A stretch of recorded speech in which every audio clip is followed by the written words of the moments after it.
I'm going to share 5 case presentations with you in this discussion. The first case is called "I Can't Keep My Eyes Open."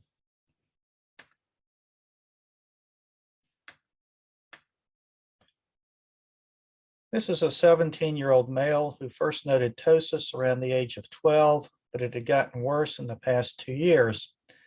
Recently, he's been aware of intermittent horizontal diplopia, but no strabismus has been noted by the family. He's noted a couple episodes of difficulty swallowing, but has had no systemic weakness. His past medical history is positive for hypospadias surgery as an infant. He was a triplet with a birth weight of 3 pounds 4 ounces and spent 18 days in the NICU. He has been in good health. There are no current medications. Family history is positive for in vitro fertilization with a donor egg and no known family history of neurologic disease. Social history, high school student, and non-smoker.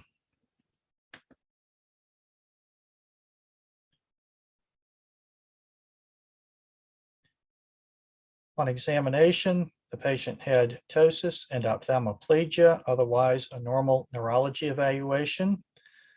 Acetylcholine receptor antibodies had been checked on a prior evaluation and were negative. An electromyogram was normal. Neuroimaging had been obtained, which showed abnormal flare white matter lesions bilaterally, some confluent but not typical for multiple sclerosis, and not typical for periventricular leukomalacia as with prematurity. A trial of pyridostigmine had been given by the neurologist, but there was no improvement in signs and symptoms.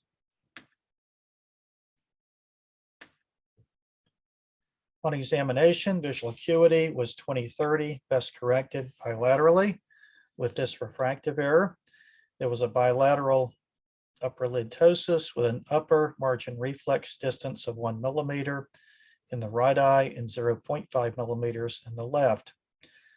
On extraocular motility evaluation, there was 10 prism diopters of exophoria at distance in the primary position and at near 12 prism diopters of intermittent exotropia. There was -2 elevation and depression bilaterally, -1 abduction bilaterally, and -2 adduction bilaterally. The anterior segments was normal, and the fundi showed a macular pigmentary alteration. Here's the patient in the primary position with a controlled exophoria and bilateral ptosis.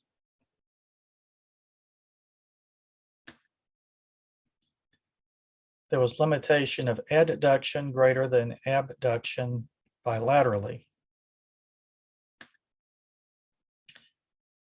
There was a macular granular pigmentary alteration in both eyes. The optic discs appeared normal. Other studies performed included an ice arrest test, which I performed in the office, which was negative. He was sent for an EKG, which showed sinus bradycardia. A metabolic panel was ordered, which included a normal glucose and calcium and normal lactate. And genetic testing was negative for mitochondrial point mutations. Another test was performed, which included a muscle biopsy, which was positive for ragged red fibers. On this skeletal muscle biopsy in this patient, you can see on this modified Gamori trichrome stain, ragged red fibers, which stain for proliferating mitochondria.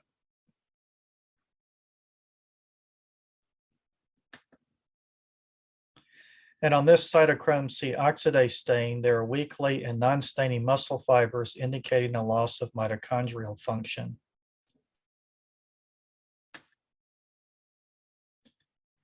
And this succinate dehydrogenase stain shows a few ragged blue fibers indicating mitochondrial proliferation and a few SDH weak fibers indicative of loss of mitochondrial function.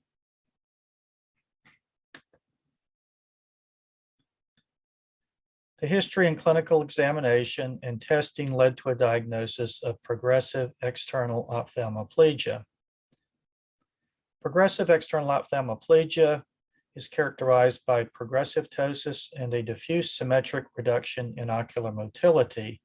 It's a descriptive clinical finding and is indicative of mitochondrial disease. Signs may be isolated to the eyes or may occur with other findings of systemic mitochondrial dysfunction. Kearns and Sayre in 1958 highlighted the association with heart block and retinal pigmentary alteration as a part of the Kearns-Sayre syndrome. Many different mutations have been identified, ranging from mitochondrial DNA deletions and point mutations to nuclear DNA mutations causing mitochondrial dysfunction.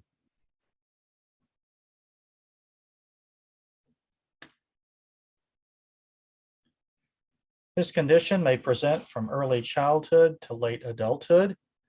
The Kearns-Sayre syndrome typically presents before the age of 20.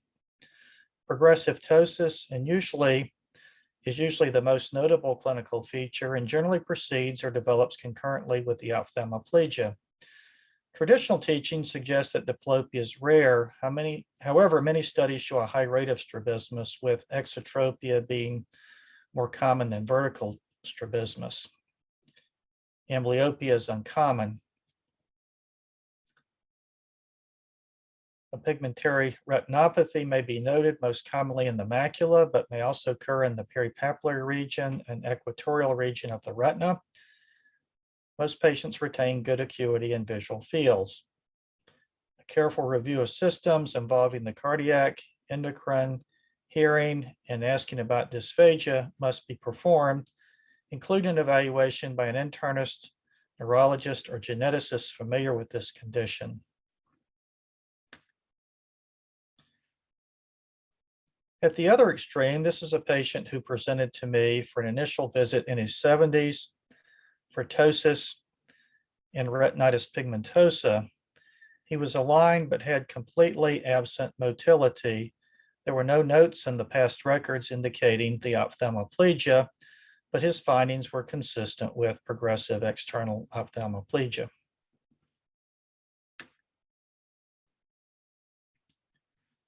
The differential diagnosis of progressive external ophthalmoplegia includes myasthenia gravis,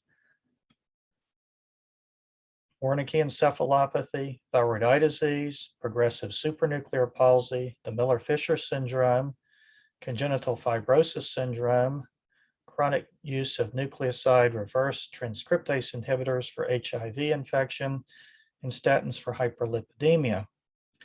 With myasthenia gravis, we see variable findings and the condition is progressive without treatment. With Wernicke encephalopathy, there are findings on the MRI scan about the periaqueductal gray and thalamus, with the risk factor being thiamine deficiency. The triad for this condition is confusion, ophthalmoplegia, and nystagmus and ataxia. Thyroid eye disease has associated lid retraction rather than ptosis. The Miller-Fisher syndrome has an acute onset. The congenital fibrosis syndrome is congenital in onset. The last two conditions on the list may also be associated with mitochondrial dysfunction, though the exact mechanism for statin-associated ophthalmoplegia is not known. It may also cause a myositis. With regard to testing, usually a clinical diagnosis can be made, but testing may be used to rule out alternative diagnosis or confirm progressive external ophthalmoplegia in early or atypical cases. On the MRI scan, the extraocular muscles are only mildly reduced in size, but may show white matter changes in the brain, as in this patient's case. The CSF and blood lactate levels may be elevated, but these are nonspecific and insensitive findings. Electromyography of the limb muscles may show a myopathy, though the sensitivity was only 76% in one study. A single fiber EMG does not differentiate this condition from myasthenia gravis. With regard to genetic testing, the disease is sporadic in about half of cases, and inheritance may be autosomal dominant, autosomal recessive, or maternal, and mutations in a number of genes have been identified. With muscle biopsy, routine histochemical stains are sensitive in 75% of cases, but the remaining require DNA analysis. With regard to treatment, patients with progressive external ophthalmoplegia require ongoing systemic follow-up. Cardiac conduction defects may not be present initially with the Kern-Serre syndrome. In terms of treating the ocular disease, ptosis surgery with levator resection or frontalis suspension can be performed depending upon levator function. Care must be taken to avoid exposure of the eye. Prisms for small angles of strabismus may be prescribed, though they may be frustrating due to poor fusional amplitudes. A large angle strabismus may respond to surgery, though you must set realistic expectations regarding the poor fusional amplitudes and potential for progression. In conclusion, our patient is being managed for prism glasses and has undergone ptosis repair. Progressive external ophthalmoplegia is a myopathic symptom of mitochondrial disease. The spectrum is broad in terms of the age of onset, severity, inheritance, genetic mutations, and clinical features. Timely diagnosis can result in management of complications of this disease.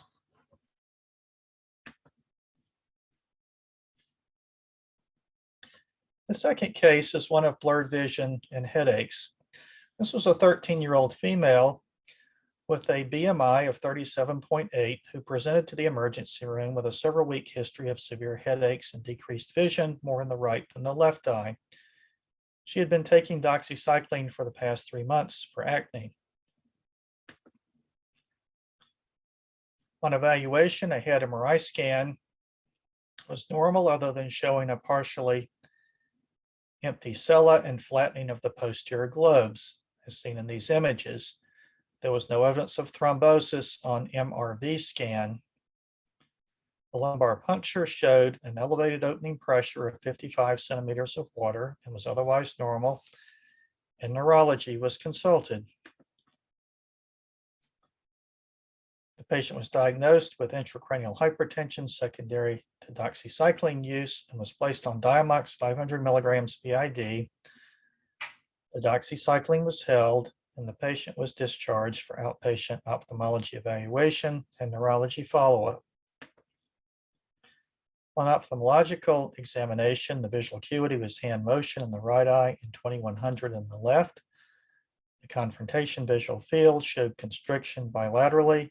There was a right afferent pupillary defect, and there was severe papilledema, grade 5 on the Friesen scale. And this is the severe papilledema present in each eye, which is graded as a level 5. It's helpful to have a scale for grading papilledema so that you can tell if the patient is getting better or worse. And this is one such scale, which is graded from 0 to 5. Grade 0 is no edema. Grade 1, shown in B, is edema nasally. Grade 2, shown in C, is circumferential edema. Grade 3, as is shown in D, there is obscuration of vessels at the disc margin. In E, grade 4 shows a partial obscuration of the central vessels, and with grade 5, there's complete or nearly complete obscuration of the central vessels. This was a case of fulminant intracranial hypertension. Although only a few % of cases of intracranial hypertension, fulminant cases must be recognized and treated aggressively. Although most common in the typical population of obese women of childbearing age, they may also occur in atypical populations such as children. They're characterized by severe vision loss within 4 weeks of symptoms, headaches, pulsatile tinnitus, transient visual obscurations, onset and a progressive loss of vision over days. And on examination, you typically see high grades of papilledema, as we saw in this patient. Hospital admission and aggressive management with high-dose acetazolamide, IV methylprednisolone, and a temporary lumbar drain, or permanent surgical interventions such as a ventriculoperitoneal shunt, optic nerve sheath fenestration, or venous sinus stenting are used to manage these patients. The patient was hospitalized and treated with Diamox 2 grams per day, intravenous solumedrol for 6 days, and a lumbar drain for 10 days to bring the pressure down to 10 to 15 centimeters of water. And final best corrected visual acuities at discharge were 20/150, -1 in the right eye, and 20/40, -2 in the left. Visual fields remain constricted bilaterally. And after resolution of the papilledema, there was bilateral optic disc pallor. In typical cases where vision is not at immediate risks, patient may be managed by stopping exogenous substances and recommending weight loss and acetazolamide. A study has shown that intracranial pressure may remain elevated for weeks after stopping tetracycline. Diamox and steroids may help hasten resolution. Investigation consists of an MRI and MRV scan and a lumbar puncture. And we discussed the treatment when the course is more fulminant.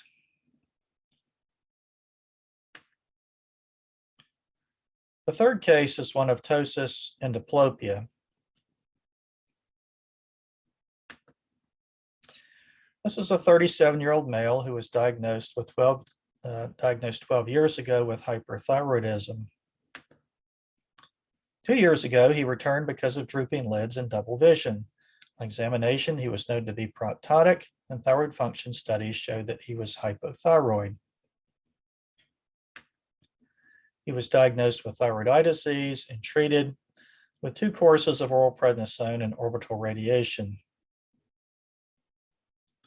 and had improvement in his symptoms. However, over the past several months prior to this presentation, there had been worsening of the ptosis. There had been a worsening of ptosis and a motility disturbance, and he was referred for evaluation. On examination, he has a severe bilateral ptosis. And remember that lid retraction rather than ptosis is typical for thyroid eye disease. Here's the alignment in the primary position. Recall that exotropia is unusual with thyroid eye disease. In right gaze, there's a limitation of abduction of the right eye and adduction of the left. And in left gaze, there is primarily limitation of adduction of the left eye, or rather adduction of the right eye. Up gaze is absent, and there is better down gaze than up gaze. Myasthenia gravis was suspected and an edrophonium test, more commonly known as a tensilon test, was performed. And this showed significant improvement in the ptosis, improvement in right gaze, improvement in left gaze, and up gaze. Myasthenia gravis is an autoimmune disease associated with circulating acetylcholine receptor antibodies. It's characterized by muscle weakness and fatigability. It's the most common disease that affects the neuromuscular junction and has an incidence of 14 to 20 per 100,000 population in the United States. Men older than 50 have the highest incidence, and women tend to present in the second and third decades. 5 to 10% of patients with myasthenia gravis have autoimmune disease, whereas myasthenia gravis is present in 0.2% of patients with thyroid disease. The normal neuromuscular junction releases acetylcholine from the motor nerve terminal, and these diffuse across the synaptic cleft to attach to receptors on the muscle end plate membrane, causing contraction. In myasthenia gravis, antibodies are attached to the receptors and the receptors are reduced. Acetylcholine is released normally, but the muscle is now less responsive to acetylcholine and is less likely to generate an action potential and contract. On the left is an electron microscope photograph of the neuromuscular junction. There's a normal muscle end plate in the left part of the photo on the left with numerous folds. And on the right side of the left photograph, we see the nerve terminus with acetylcholine receptor packets, which are the small circles. On the right photo, in a patient with myasthenia gravis, the nerve terminus is present, but the postsynaptic membrane is distorted and simplified, having lost its normal folded shape.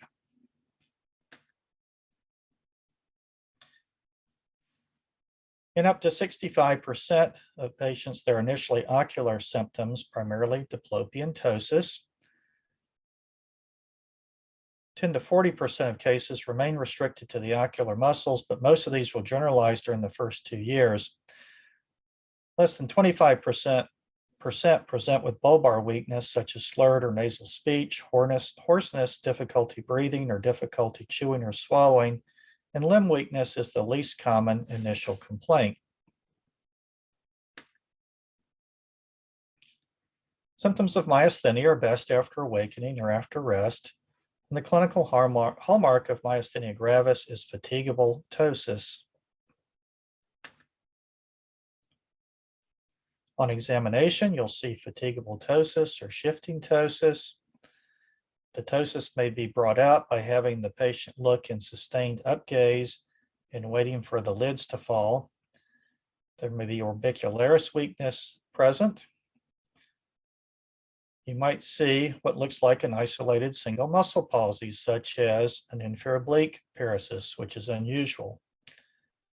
You also might see other unusual patterns of ophthalmoplegia, such as a partial presumed third nerve paresis on one side and a sixth nerve paresis on the other. And you may see a changing motility disorder on the examination, where the orthoptist has taken some measurements and the physician comes in later and has different findings. Pupillary abnormalities or sensory abnormalities should not be present in these cases. Diagnostic procedures. Historically, the edrophonium or tensilon test was performed. The drug retards breakdown of acetylcholine and may improve ptosis and strabismus within minutes. In my clinic, I now almost always perform the ICE or REST test rather than the edrophonium test. ICE is applied to the closed lids and results in improvement in the ptosis or strabismus after 5 minutes. With regard to serum antibodies, about 85% of patients with generalized myasthenia gravis have antibodies that bind acetylcholine, and 54% of patients who present with ocular myasthenia gravis, though there's a wide variation among studies. 40% of seronegative patients may have a muscle-specific receptor tyrosine kinase antibody. A positive antibody test virtually always assures the diagnosis, but negative tests do not exclude it. If you have patients in which you're still suspicious, a single fiber EMG may be performed. This is the most sensitive test, though technically demanding and usually not necessary. A chest CT scan should be performed to check for thymoma, as 10% of myasthenia gravis patients have a thymoma.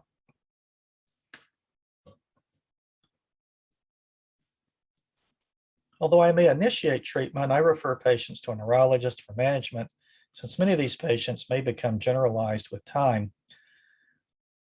Cholinesterase inhibitors, such as pyridostigmine, are often first-line treatment.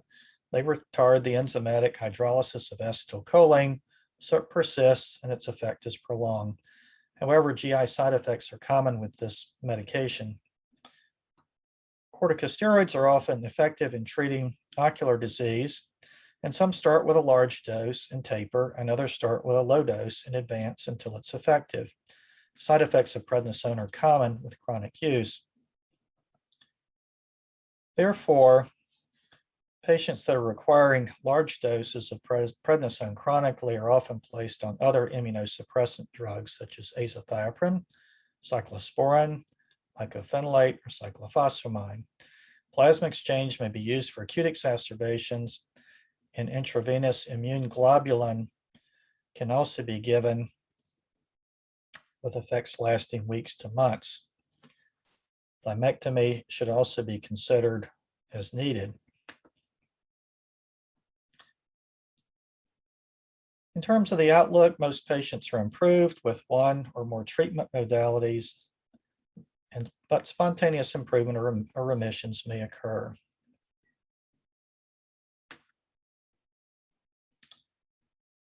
The next case, case 4, is titled X Marks the Spot. Pirates used to mark the site of a buried treasure on their maps with an X, and you'll see at the end why this case is titled so.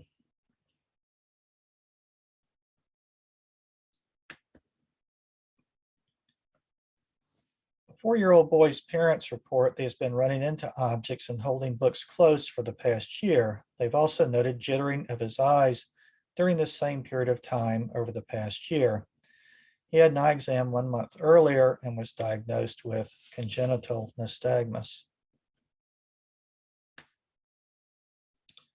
On examination, the visual acuity was 2'30" bilaterally. The pupils were equal, round, and sluggishly reactive without an afferent pupillary defect. The fundi showed small discs with sharp margins and diffuse pallor, and on examination, there was a bilateral nystagmus. This is a photo of the right optic disc. The optic disc showed similar pallor bilaterally.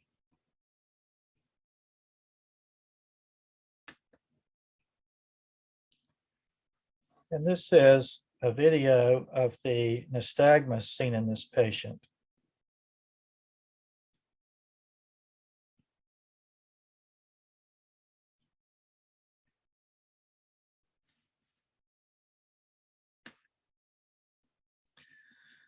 What pattern of nystagmus did you see?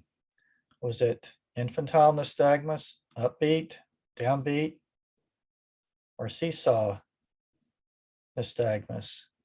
Hint, did you see what I saw?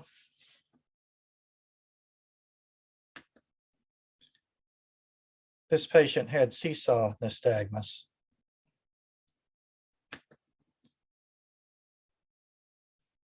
Seesaw nystagmus gets its name because it's a pattern of nystagmus which is based on the appearance of the eyes moving up and down as on a seesaw. One eye moves up and encyclotorts, and the other moves down and excyclotorts.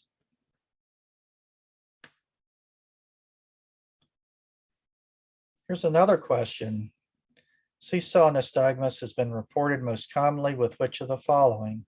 A, cerebellar disease, B, medication toxicity, C, suprasellar mass lesions, or D, Chiari malformations. The answer is C, suprasellar lesions, but it has also been reported with brainstem strokes after head trauma, with multiple sclerosis,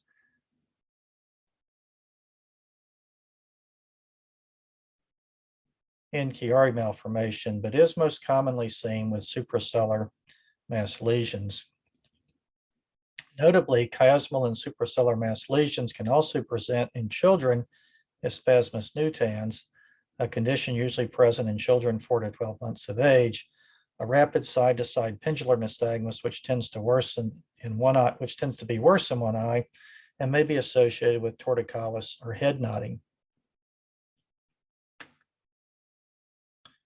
The coronal MRI scan in this child showed a large mass lesion in the region of the chiasm, hypothalamus, and floor of the third ventricle.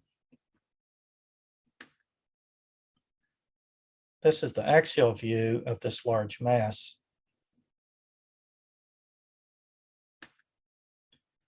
And this is the sagittal view.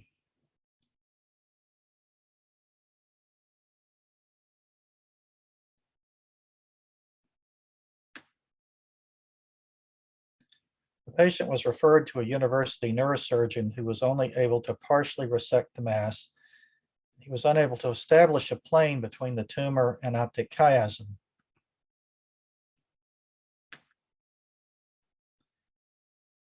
The pathologic specimen showed a biphasic appearance with more loosely packed glial tissue with a vascular component and more densely packed sheets of pyeloid astrocytes.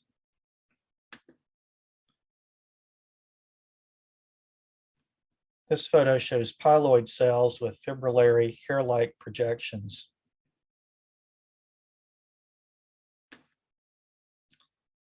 The diagnosis in this case was pilocytic astrocytoma, the most common glioma in children. These are low-grade astrocytic tumors with a peak incidence between 5 and 14 years of age. They're most commonly seen in the cerebellum, but the second most common location is the floor of the third ventricle, hypothalamus, or chiasm in this case. It may be associated with neurofibromatosis. Cases associated with neurofibromatosis tend to have a better prognosis for survival and tend to be more commonly confined to the visual pathways. There's a 17-year survival. The 17-year survival is 85% when it's confined to the optic pathways and 44% 19-year survival rate when the hypothalamus is involved.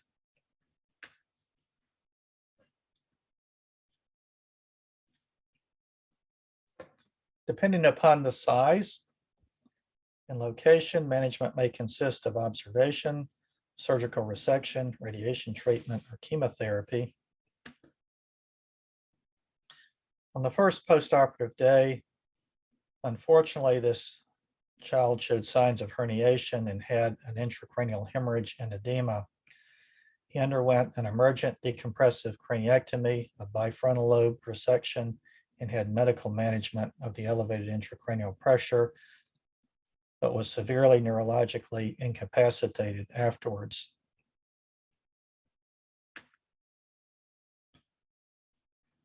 In summary, we've seen a case of a 4-year-old boy who presented with vision loss and seesaw nystagmus. The findings were caused by a suprasellar juvenile pilocytic astrocytoma.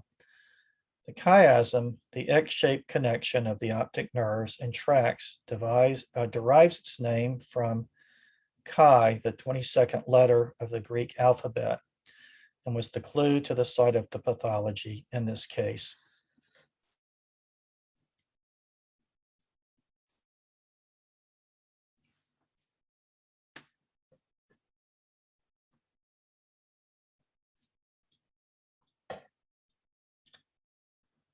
The last case presentation is actually a case series which I'll present on metastatic tumor to the extraocular muscles.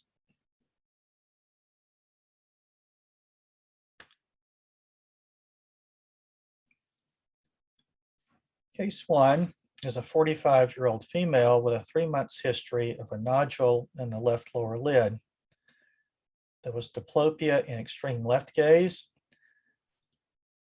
She had noted eye redness and lid swelling, which she attributed to allergies. And past medical history was positive for a bilateral lobular carcinoma of the breast, for which she'd had a bilateral mastectomy 4 years earlier. One of 22 lymph nodes was positive for carcinoma, and she was treated with post-op radiation and chemotherapy with no known history of metastatic disease.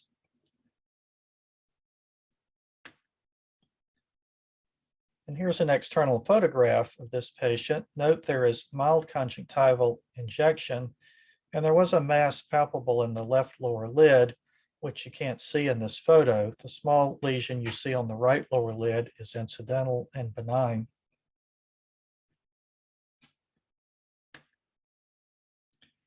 We obtained an orbital CT scan which showed fusiform enlargement of the medial and lateral rectus muscles bilaterally with relative sparing of the tendons.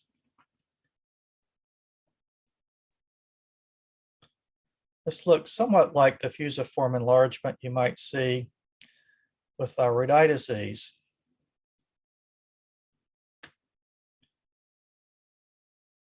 A B scan ultrasound was performed of the left medial rectus muscle, which showed enlargement of the muscle with relative sparing of the tendon.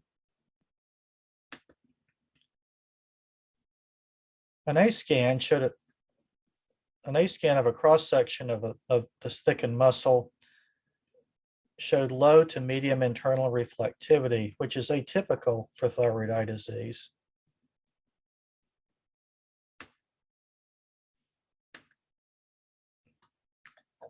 A biopsy of the lateral rectus muscle showed metastatic lobular carcinoma of the breast.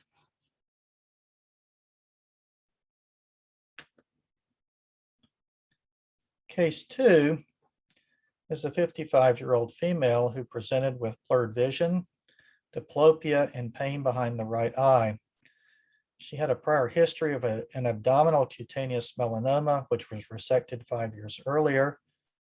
There was no known history of metastatic disease until 1 month earlier, when she had enlargement of a left axillary lymph node, which was biopsied and was positive for metastatic melanoma. On examination, her vision was 20/50 in the right eye and acuity was 20/20 in the left, with normal color vision and visual fields. There was no afferent pupillary defect. There was 20 present diopters of a right hypertropia and moderate limitation of depression of the right eye. There was 4 millimeters of proptosis of the right eye and a mild subconjunctival hemorrhage inferiorly, and there were macular choroidal folds.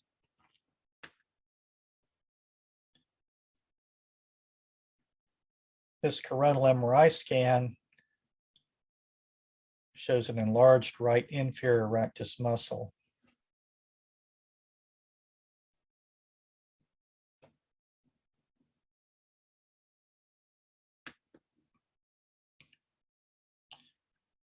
Ultrasound findings in this case were also suggestive of metastatic melanoma, and plans were made for stereotactic radiosurgery without a biopsy in this case. This image shows the mapping which was done prior to radiation and shows the area of treatment for the inferior rectus mass, which you can see in the axial, coronal, and sagittal planes.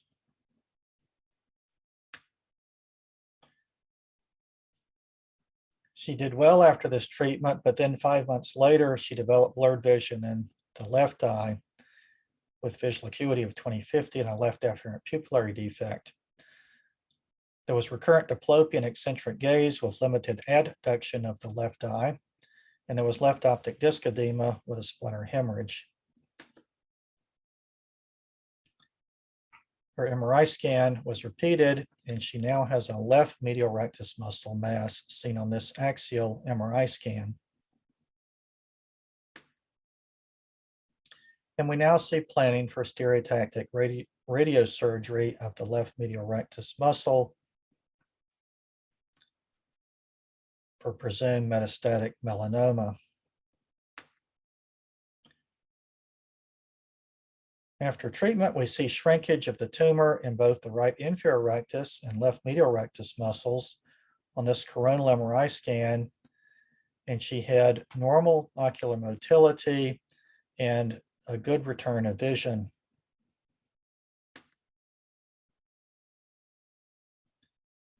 This is another patient with a history of metastatic breast cancer who noted her right eye was elevated. She was having no diplopia. Note the anisocoria with the right pupil being larger than the left, which was due to involvement of the pupillary fibers in the orbit by the mass I'm going to show you. Up gaze was normal, and down gaze was normal. She had an enlarged right inferior rectus muscle on the coronal MRI scan.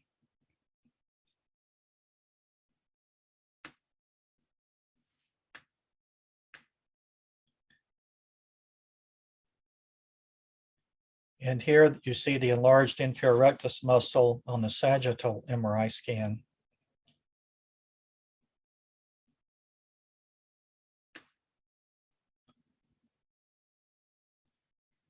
This patient presented with conjunctival injection over the left lateral rectus and had diplopia and eccentric gaze.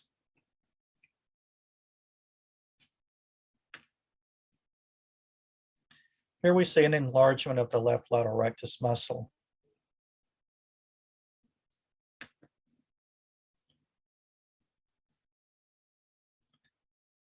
What's the differential diagnosis of extraocular muscle enlargement? Well, by far, the most common is thyroid eye disease, but you should also consider myositis, primary, locally invasive, or metastatic neoplasm. Acromegaly can be shown with a diffuse enlargement of the extraocular muscles. There may be a vascular cause, such as a carotid or dural sinus fistula, or infection.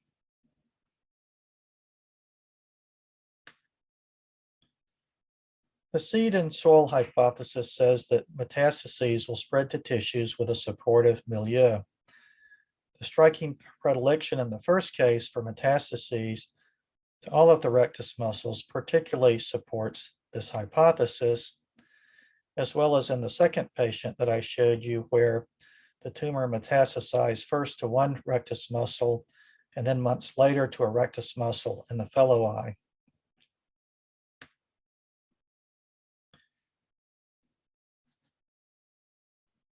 In this report in the Journal of APOS, we reported these 5 patients with metastases to the extraocular muscles that we'd seen over this 6-year period in our clinic. 2 of breast adenocarcinoma, 2 of cutaneous melanoma, and 1 of pancreatic adenocarcinoma. 3 patients had known metastatic disease at the time of ophthalmologic presentation, whereas 2 presented with ocular symptoms as the first evidence of metastatic disease. The average survival was 6.8 months from the time of ophthalmologic presentation, with a range of 2 to 11 months. In conclusion, this is an uncommon condition, so keep your antenna up. Suspected in patients with a prior history of cancer, especially breast and melanoma. The most common complaint is diplopia, and the most common finding is strabismus, but other ocular or orbital findings are common, so look for those. Imaging studies are usually sufficient for the diagnosis in patients with known metastatic disease. Biopsy may be performed for confirmation in patients presenting with suspected metastatic disease. Visual symptoms typically improve or resolve with palliative treatment and can improve the quality of a patient's remaining life. And the patients in this series were all very grateful to have their vision restored.